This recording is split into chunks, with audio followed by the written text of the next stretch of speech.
यह कहानी 9th class में पढ़ने वाले एक स्टूडेंट टिंकू की है। एक शाम को फुटबॉल का मैच देखते हुए टिंकू को लगता है कि उसे फुटबॉल में अपना करियर बनाना चाहिए। वो किसी खिलाड़ी से इतना प्रभावित होता है तो वो यही डिसीजन ले लेता है। इसके लिए वो अपने पेरेंट्स से डिस्कस करता है कि I have decided I want to make my career in football. तो पेरेंट्स भी एग्री कर लेते हैं, बताओ क्या करना है। तो टिंकू कहता है जो शहर की सबसे बड़ी फुटबॉल क्लब है आप मुझे उसमें ज्वाइन करा दीजिए।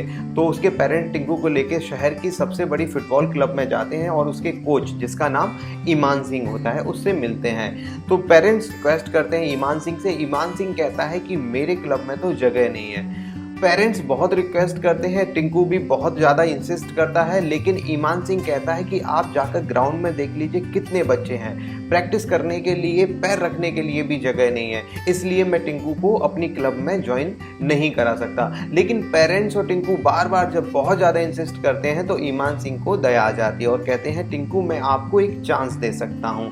1 महीने बाद एक हमारे यहाँ पे सिलेक्शन का मैच होने वाला है।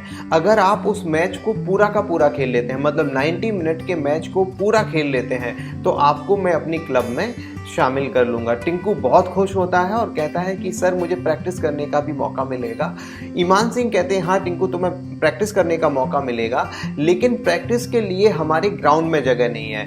आपको हमारा दूसरा ग्राउंड जो यहाँ से 4 किलोमीटर दूर है वहाँ पर जाकर प्रैक्टिस करनी पड़ेगी।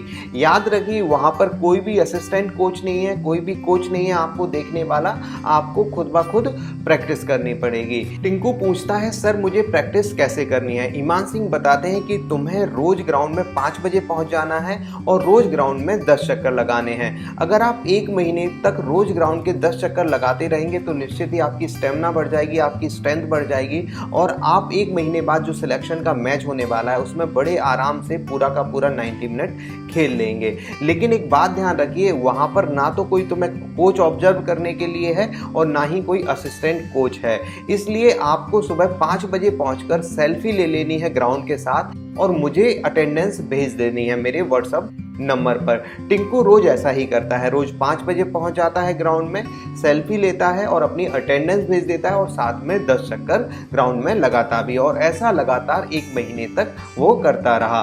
1 महीने बाद जब सिलेक्शन का मैच हुआ तो उसके पेरेंट्स भी देखने के लिए आए और ईमान सिंह तो वहां पर थे ही। तो जब मैच हुआ तो टिंकू उस मैच में केवल 20 मिनट खेल पाया, 20 मिनट खेल पाया और थक कर गिर गया। ईमान सिंह ने ये देखा तो उसे यकीन नहीं हुआ, क्योंकि उसका अनुभव था कि अगर कोई बच्चा उस ग्राउंड में लगातार 1 महीने तक प्रैक्टिस करता है, 10 चक्कर लगाता है, तो 90 मिनट के मैच को बिना थके हुए आराम से खेल लेता है। लेकिन टिंकू ऐसा नहीं कर पाया, वो 20 मिनट के बाद थक कर गिर गया। उसने टिंकू को अपने पास बुलाया और टिंकू से पूछा टिंकू क्या तुम रोज ग्राउंड में जाते थे? टिंकू कहता हाँ सर मैं रोज ग्राउंड में जाता था।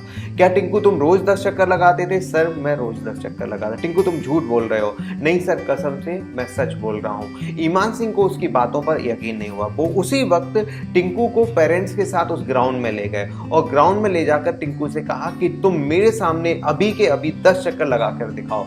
टिंकू ग्राउंड के बीच में खड़ा हो जाता है और ग्राउंड के बीच में एक जगह खड़ा होकर उसी जगह 10 चक्कर गोल गोल घूम लेता है। वो पूरे ग्राउंड के चक्कर नहीं लगाता था, वो एक ही जगह खड़े होकर वहीं पे गोल गोल 10 चक्कर लगा लेता था। जब ईमान सिंह ने टिंकू को ऐसा करते हुए देखा तो उसने एक बात बोली, टिंकू तुम भी उन्हीं बच्चों के समूह में शामिल हो गए जो नियमों का पालन तभी करते हैं जब उन्हें कोई देखने वाला होता है। अगर कोई देखने वाला नहीं होता तो वो नियमों का अनदेखा कर खुद से चीटिंग करना शुरू कर देते हैं। अगर एक बच्चा नियमों का पालन तभी करता है जब उसे कोई देखने वाला हो, उसके पेरेंट्स के सामने वो नियमों का पालन कर रहा है, अपने टीचर्स के सामने नियमों का पालन कर रहा है, अपने मेंटोर के सामने नियमों का पालन कर रहा है, लेकिन इनकी अनुपस्थिति में वो नियमों को अनदेखा कर रहा है, वो मतलब खुद को धोखा दे रहा है। और अगर एक बच्चा खुद को धोखा देता है, वो खुद को सेल्फ चीट करता है, तो वो अपने जीवन में कभी भी सफल नहीं हो सकता, क्योंकि सफलता के लिए सेल्फ ऑनेस्टी बहुत ज्यादा जरूरी है। जी हाँ, सफलता के लिए सेल्फ ऑनेस्टी बहुत ज्यादा जरूरी है।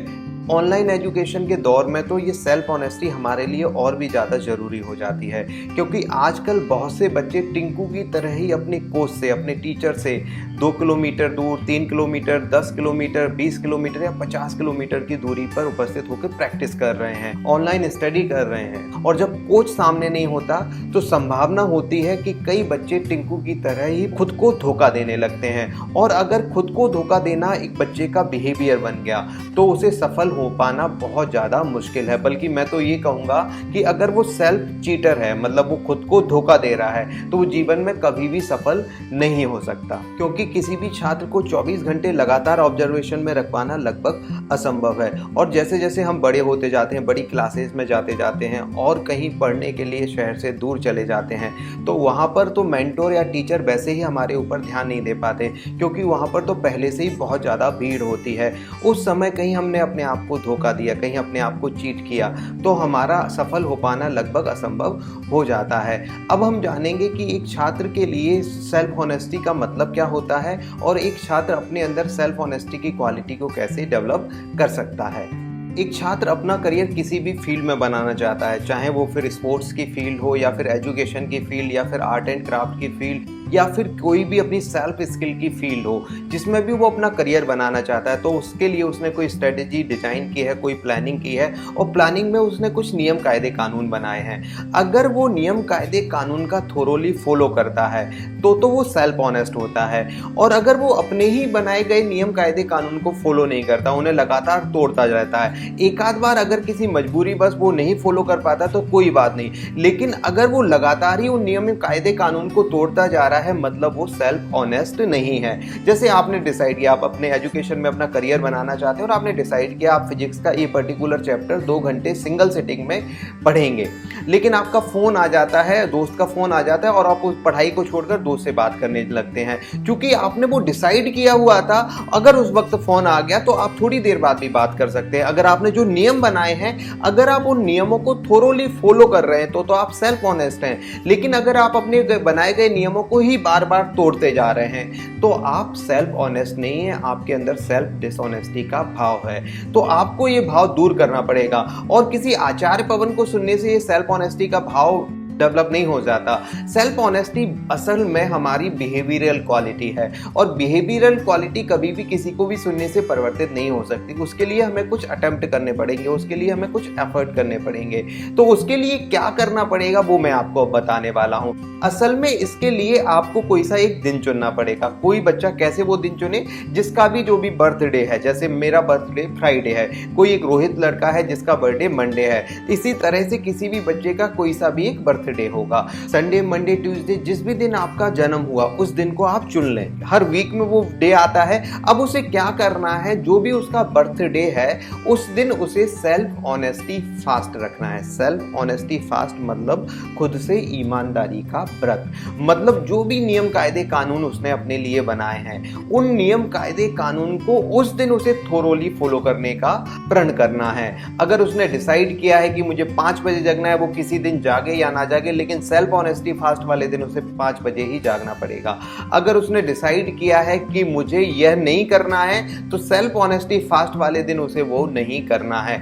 बल्कि मैं तो यहां तक कहूंगा कि अगर वो सेल्फ ऑनेस्टी फास्ट वाले दिन अपने फादर के साथ कहीं जा रहा है कार में, और फादर जब कार से जा रहे हैं, रेड लाइट है, पुलिस वाला नहीं है, ट्रैफिक भी नहीं है, और फादर वो रेड लाइट को क्रॉस कर रहे हैं, तो वो फादर को उस वक्त टोक दे, पिताजी आज क्रॉस नहीं करो, मेरा सेल्फ ऑनेस्टी फास्ट है। अगर हमने क्रॉस कर लिया तो मेरा सेल्फ ऑनेस्टी फास्ट टूट जाएगा। बिहेवियरल क्वालिटी ऐसा नहीं हो सकता कि आप स्टडी के फील्ड में केवल ईमानदार बन जाएं और दूसरे फील्ड में ईमानदार नहीं बने रहें। बिहेवियरल क्वालिटी की ये खासियत होती है कि अगर आप में परिवर्तन आएगा तो हर जगह आएगा। ऐसा नहीं हो सकता कि आप एक जगह ईमानदार बने रहेंगे और दूसरी जगह डिसऑनेस्ट हो जाएंगे, ऐसा नहीं हो सकता। तो अगर सेल्फ ऑनेस्ट बनना चाहते हैं आप स्टडी के फील्ड में, तो आपको सेल्फ ऑनेस्टी फास्ट रखना पड़ेगा, और सेल्फ ऑनेस्टी फास्ट रखने का तरीका मैंने आपको बता दिया।